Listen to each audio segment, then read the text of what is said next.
कैलाश पर्वत पर भगवान ऋषभ देव ने अपने योग का निरोध किया था।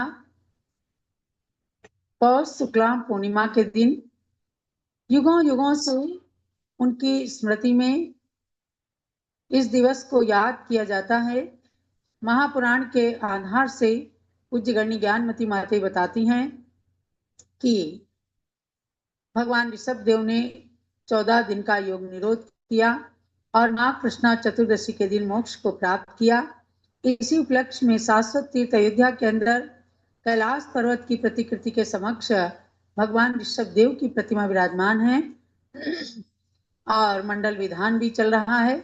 उसके साथ जिन सहस्त्र नाम मंत्र और जिन सहस्त्र नाम स्तोत्र का भी वाचन चल रहा है। तो श्रृंखला में जिन सहस्त्र नाम मंत्र के 9वें शतक का उच्चारण होने जा रहा है। आपने जो भी वस्तु रखी हो, बादाम, किशमिश, काजू, जो भी चीज, उसको मंत्रित कीजिएगा, स्वाहा बोलिएगा। जलो जिन सहस्त्र नाम मंत्र की जय। ओम ह्रीं त्रिकालदर्शिने नमः। ओम ह्रीं लोकेशाय नमः। ओम ह्रीं लोकधात्रे नमः। ओम ह्रीं दृढ़व्रताय नमः। ओम ह्रीं सर्वलोकातिगाय नमः। ओम ह्रीं पूज्याय नमः। ओम ह्रीं सर्वलोकैकसारथये नमः। ओम ह्रीं पुराणाय नमः। ओम ह्रीं पुरुषाय नमः। ओम ह्रीं पूर्वाय नमः। ओम ह्रीं कृतपूर्वांग विस्तराय नमः। ओम ह्रीं आदिदेवाय नमः। ओम ह्रीं पुराणाद्याय नमः। ओम ह्रीं पुरुदेवाय नमः। ओम ह्रीं अधिदेवतायै नमः। ओम ह्रीं युगमुख्याय नमः। ओम ह्रीं युगज्येष्ठाय नमः। ओम ह्रीं युगादिस्थितिदेशकाय नमः। ओम ह्रीं कल्याणवर्णाय नमः। ओम ह्रीं कल्याणाय नमः। ओम ह्रीं कल्याय नमः। ओम ह्रीं कल्याणलक्षणाय नमः। ओम ह्रीं कल्याण प्रकृतये नमः। ओम ह्रीं दीप्रकल्याणात्मने नमः।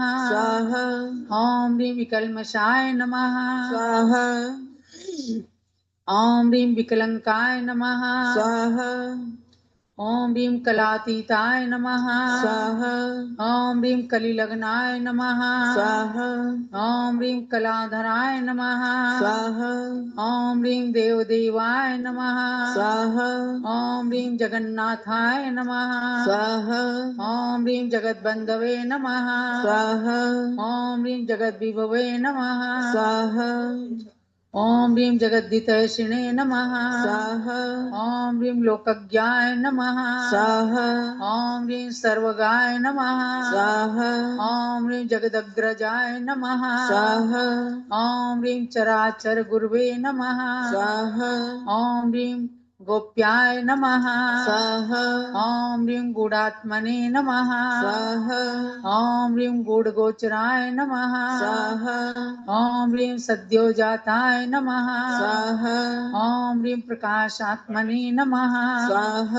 ओम ह्रीं जलज्जलन सप्रभाय नमः। ओम ह्रीं आदित्यवर्णाय नमः। ओम ह्रीं भर्माभाय नमः। ओम ह्रीं सुप्रभाय नमः। ओम ह्रीं कनकप्रभाय नमः। ओम ह्रीं सुवर्णवर्णाय नमः। ओम ह्रीं रुक्माभाय नमः। ओम ह्रीं सूर्यकोटि समप्रभाय नमः। ओम ह्रीं तपनीयनिभाय नमः। ओम ह्रीं तुंगाय नमः। ओम ह्रीं बालार्काभाय नमः। ओम ह्रीं अनलप्रभाय नमः। ओम ह्रीं संध्या ह्याभ्रभ्रवे नमः स्वाहा ॐ ह्रीं हेमाभाय नमः स्वाहा ॐ ह्रीं तप्तचामीकरच्छवये नमः स्वाहा ॐ ह्रीं निष्टप्तकनकच्छायाय नमः स्वाहा ॐ ह्रीं कनत्काञ्चनसन्निभाय नमः स्वाहा ॐ ह्रीं हिरण्यवर्णाय नमः स्वाहा ॐ ह्रीं शरणाभाय नमः स्वाहा ॐ ह्रीं शातकुम्भनिभप्रभाय नमः स्वाहा ॐ ह्रीं द्युम्नाभाय नमः स्वाहा ॐ ह्रीं जातरूपाभाय नमः स्वाहा ॐ ह्रीं तप्तजाम्बूनदध्युते नमः स्वाहा ॐ ह्रीं सुधौतकलधौतस्यै नमः स्वाहा ॐ ह्रीं प्रदीप्ताय नमः स्वाहा ॐ ह्रीं हाटकद्वितीये नमः स्वाहा ॐ ह्रीं शिष्टेष्टाय नमः स्वाहा ॐ ह्रीं पुष्टिदाय नमः स्वाहा ॐ ह्रीं पुष्टाय नमः स्वाहा ॐ ह्रीं स्पष्टाय नमः स्वाहा ॐ ह्रीं स्पष्टाक्षराय नमः स्वाहा ॐ ह्रीं क्षमाय नमः स्वाहा ॐ ह्रीं शत्रुघ्नाय नमः स्वाहा ॐ ह्रीं अप्रतिघाय नमः स्वाहा ॐ ह्रीं अमोघाय नमः स्वाहा ॐ ह्रीं प्रशास्त्रे नमः स्वाहा ॐ ह्रीं शासित्रे नमः स्वाहा ॐ ह्रीं स्वभुवे नमः स्वाहा ॐ ह्रीं शान्तिनिष्ठाय नमः स्वाहा ॐ ह्रीं मुनिज्येष्ठाय नमः स्वाहा ॐ ह्रीं शिवतातये नमः स्वाहा ॐ ह्रीं शिवप्रदाय नमः स्वाहा ॐ ह्रीं शान्तिदाय नमः स्वाहा ॐ ह्रीं शान्तिकृते नमः स्वाहा ॐ ह्रीं शान्तये नमः स्वाहा ॐ ह्रीं कान्तिमते नमः स्वाहा ॐ ह्रीं कामितप्रदाय नमः स्वाहा ॐ ह्रीं श्रेयोनिधये नमः स्वाहा ॐ ह्रीं अधिष्ठानाय नमः स्वाहा ॐ ह्रीं अप्रतिष्ठाय नमः स्वाहा ॐ ह्रीं प्रतिष्ठिताय नमः स्वाहा ॐ ह्रीं सुस्थिराय नमः स्वाहा ॐ ह्रीं स्थावराय नमः स्वाहा ॐ ह्रीं स्थास्नवे नमः स्वाहा ॐ ह्रीं प्रतीयसे नमः स्वाहा ॐ ह्रीं प्रतिताय नमः स्वाहा ॐ ह्रीं प्रतवे नमः स्वाहा ॐ ह्रीं त्रिकालदर्शादिशतनामभ्यो नमः स्वाहा बोलो जिन सहस्रनाम मंत्र की जय। ये नाम मंत्र की आराधना आपने की। अब केवल एक शतक बचा है, उसको करेंगे हम लोग कल या परसों में। कल अयोध्या तीर्थ पर विशेष सभा का आयोजन स्वामी जी ने रखा है। 26 जनवरी का दिन है और भगवान शीतलनाथ का जन्म कल्याणक भी है। तो कल पांडुक शिला पर अभिषेक होगा, उसको आप देखेंगे अयोध्या से। और परसों के दिन हम सहस्रनाम मंत्र का अंतिम शतक करेंगे। क्योंकि अयोध्या में 2 मार्च से 6 मार्च तक विशाल पंचकल्याणक महोत्सव विशेष आधुनिक साज सज्जा के साथ प्राचीन इतिहास को साकार करने वाला ये पंचकल्याणक अपने आप में एक अलग ही तरीके का रहेगा। उस करने वाला है जो प्रारंभ करती हूँ। यानी हमने पहले भी आपको बताया है कि सहस्रनाम स्तोत्र बहुत ही चमत्कारिक है। पूज्य गणनी ज्ञानमती माता जी ने सहस्रनाम स्तोत्र को जीवन में कई बार पढ़ा और सन 1955 में आपने संस्कृत के ज्ञान से इस स्तोत्र के एक एक नामों को अलग अलग निकाल करके और उनके मंत्र बनाए। जब से वो मंत्र बने हर एक व्यक्ति के मुख पर आ गए, सहस्रनाम मंत्र से लोग आराधना करने लग गए, पढ़ने लग गए। और इनकी स्वयं की लेखनी में इतना चमत्कार आ गया कि सहस्रनाम मंत्रों को लिखने के बाद इन्होंने अपनी उसी लेखनी से 600 के लगभग आज ग्रंथ लिख डाले हैं और आज भी लेखनी चल रही है। ये मैं समझती हूँ इनके अपने औदारिक शरीर की शक्ति नहीं है, ये मंत्रों की और इनकी दिव्य शक्ति का चमत्कार, भगवान की भक्ति का चमत्कार है कि आज भी लेखनी चल रही है। और हम तो भगवान से ही प्रार्थना करते हैं कि दीर्घ काल तक ये लेखनी चलती रहे, ताकि आगम के प्राचीन प्राचीन रहस्य हम सब लोगों को प्राप्त होते रहें। तो आज हमारे सामने बाराबंकी से भी पद्मावती महिला मंडल से शीलू जैन, जिनवाणी महिला मंडल से श्रीमती शीलू जैन और भी महिलाएं सब लोग आई हुई हैं और इस सहस्त्र नाम आराधना में भाग ले रही हैं। तो अब 8वें शतक का स्तोत्र चलेगा। चलो जिन सहस्त्र नाम स्तोत्र की जय।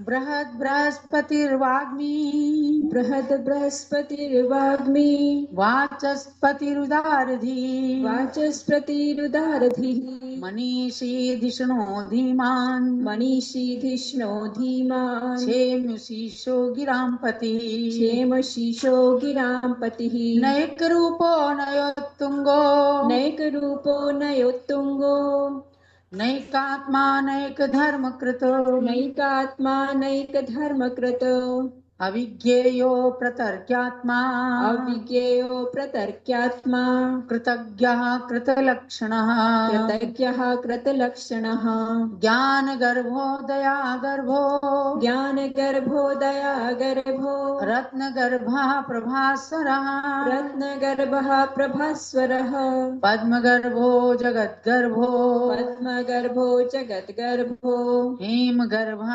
सुदर्शनः, हेमगर्भः सुदर्शनः, लक्ष्मीवांस्त्रिदशाध्यक्षो, लक्ष्मीवास्त्रिदधाश्चक्ष्यो, दृढीयानिन ईशिता, दृढीयानिन ईशिता, मनोहरो मनोज्ञांगो, मनोहरो मनोज्ञांगो, धीरो गंभीर शासनः, धीरो गंभीरशासनः, धर्मयूपो दयायागो, धर्मयूपोदयायागो, धर्मनेमिर्मुनीश्वरः, धर्मनेमिर्मुनीश्वरः, धर्मचक्रायुधो देवः, धर्मचक्रायुधो देवः, कर्मः धर्मघोषणः, कर्मः धर्मघोषणः, अमोघवागमोघाज्ञो, अमोघवागमोघाज्ञो, निर्मलो मोघशासनः, निर्मलो मोघशासनः, सुरूपा सुभगस्त्यागी, सुरूपः सुखस्त्यागी,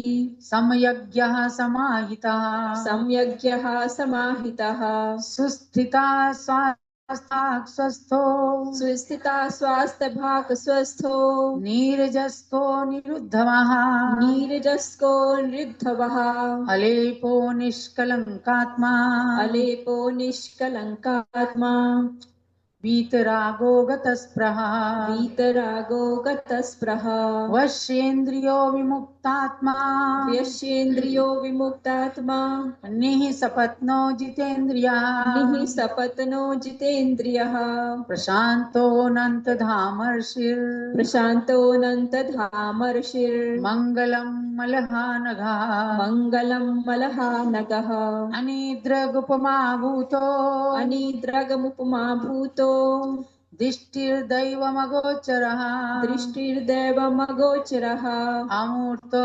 मूर्तिमानीको, अमूर्तो मूर्तिमानेको, नैको नानैकतत्त्वदृक्, नैको नानैकतत्त्वदृक्, अध्यात्मगम्यो गम्यात्मा, अध्यात्मगम्यो गम्यात्मा, योगिविद्योगिवन्दितः, योगविद्योगिवन्दितः, सर्वत्रगः सदा भावी, सर्वत्रगः सदा भावी, त्रिकालविषयार्थदृक्, त्रिकालविषयार्थदृक्, शङ्करः संवदोदान्तो, शङ्करः संवदोदान्तो, दमीक्षान्तिपरायणः, दमीक्षान्तिपरायणः, अधिपः परमानन्दः, अधिपः परमानन्दः, परात्मज्ञः परापरः, परात्मज्ञः परापरः, त्रिजगद्वल्लभोऽभ्यर्च्य श्रीजगद्वल्लभ्योऽभ्यर्च्य श्रीजगन्मङ्गलोदयः श्रीजगन्मङ्गलोदयः श्रीजगत्पतिपूज्याङ्घ्रिः श्रीजगत्पतिपूज्याङ्घ्रिः त्रिलोकाग्रशिखामणि त्रिलोकाग्रशिखामणिः इति बृहदादिशतम्। जलो जिन सहस्त्रनाम स्तोत्र की जय। यानी बृहस्पति से लेकर के और त्रिलोकाग्र शिखामणि तक 100 नाम इसके अंदर आचार्य श्री जिनसेन स्वामी ने समाहित किए हैं। और इन सभी नाम मंत्रों को पूज्य गणी ज्ञानमती माता जी ने सहस्त्र नाम विधान के अंदर इतना सुंदर पिरोया है कि आप एक एक नाम से भली भांति जब परिचित हो जाएंगे तो उन नाम मंत्रों का लाभ जरूर लेना चाहेंगे कि हम कम से कम उस नाम के गुण को नहीं प्राप्त कर सकते तो भगवान के नाम का मंत्र तो उच्चारित कर लें, उनके गुणों के अंश तो प्राप्त कर लें। अब देखो भगवान के लिए कहा अमोघ शासन, गंभीर शासन। आप पढ़ते हैं कई प्रकार के शासन भगवान के हैं। मुख्य रूप से जैन शासन इसलिए कहा है कि जितेंद्रियता पर आधारित ये जैन शासन प्रत्येक तीर्थंकर भगवान के साथ में लागू हो जाता है। इसलिए कहते हैं मंगलम भगवान वीरो, मंगलम गौतमो गणी, मंगलम कुंद कुंदाद्यो, जैन धर्मोस्तु मंगलम।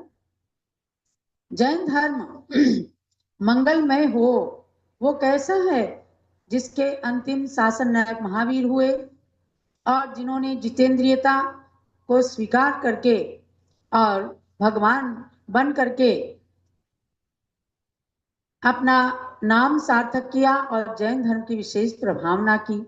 उनके पद का अनुसरण करने वाले गौतम गणधर स्वामी हैं, जिन्होंने भगवान की दिव्य ध्वनि को सबको समझाया।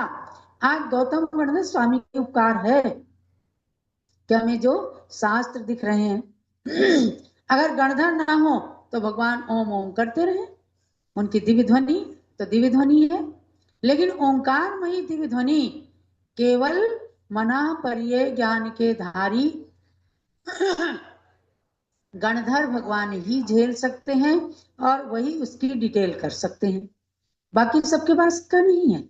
अगर कोई मना परिये ज्ञान प्राप्त भी कर ले कोई मुनि साधारण रूप से, तो भी भगवान की दिव्य ध्वनि का विश्लेषण नहीं कर सकते। और जो तीर्थंकर भगवान के प्रमुख गणधर होते हैं उनके अंदर एक क्षमता होती है कि भगवान की दिव्य ध्वनि के एक एक अंश को प्रत्येक प्राणी को बताते हैं। यदि सांप है, नेवला है, शेर है, गाय है, मनुष्य है, देवता है, तो वाणी सबके लिए हितकर है। ऐसा नहीं है कि केवल भगवान महावीर ने केवल मनुष्यों के लिए कह दिया। जैसे मिश्री का टुकड़ा है, कोई भी खाएगा, विषैला सांप भी खाएगा तो मीठी लगेगी। कोई रुचि से खाए, अरुचि से खाए, जबरदस्ती खाए, आगे से खाए, पीछे से खाए, मिश्री तो मिश्री लगेगी, मीठी लगेगी, क्योंकि उसका स्वभाव है, मीठा उसका स्वभाव है। इसी प्रकार से ऐसे धर्म का उपदेश भगवान ने दिया है। ये सब गौतम गणधर स्वामी ने बताया कि हे भव्य प्राणियों, आपस में मैत्री रखो। देखो वहां कोई उपदेश नहीं दिया। महावीर स्वामी ने सांप को उद्बोधन करके कुछ नहीं कहा, लेकिन सर्प और नेवला एक दूसरे के विरोधी होकर भी वहां एकदम वह विरोध को छोड़ देते हैं। गाय और शेर एक घाट पानी पीने लग जाते हैं, या आप अपने मंदिरों में गाय और शेर को एक घाट पानी पीते हुए दिखलाते हैं। ये केवल सिंबल ही नहीं है, ये हमें संदेश देता है कि जहां से मैत्री की किरणें निकलती हैं, औरा निकलता है, ऐसे जितेंद्रिय भगवान के पास बैर का कोई काम नहीं है। और जो वास्तविकता समझ जाते हैं तो जरा सी देर कोई बैर का प्रसंग आते ही पुनः तुरंत मैथिली भाव में आ जाते हैं। ऐसा शासन तो गौतम गणधर स्वामी का ये उपकार रहा कि उन्होंने सारे प्राणियों को बताया, 718 भाषाओं में उसे कन्वर्ट कर दिया। तुम भी समझो, तुम भी समझो, तुम भी समझो। और फिर उनकी परंपरा का अनुसरण करने वाले मंगलम कुंद कुंदाद्यो, कुंद कुंद आचार्य हुए, जिन्होंने गौतम गणधर की परंपरा का ही पूरा अनुसरण किया और समय सार आदि ग्रंथों को प्रदान किया कि हे भव्यात्मन, अपने चारित्र को उत्कृष्ट बनाते हुए आत्मा के अंदर रमण करो। और फिर कहा जैन धर्मोस्तु मंगलम, ऐसा जैन धर्म जिसको महावीर ने बताया, गौतम गणधर ने झेला और कुंद कुंदाचार्य ने उसका अनुसरण करके उसे फैलाया, ऐसा जैन धर्म हम सबके लिए मंगलमय हो। तो इन सब अर्थों के लिए सौधर्मेंद्र ने साक्षात भगवान के नामों का उच्चारण करते हुए सहस्रनाम स्तोत्र पढ़ डाला। अरे इंद्र के अंदर क्या कमी थी बुद्धि की? उनको कोई ये थोड़ी था हम पहले लिखें फिर बोलें, उच्चारण करते जा रहे थे।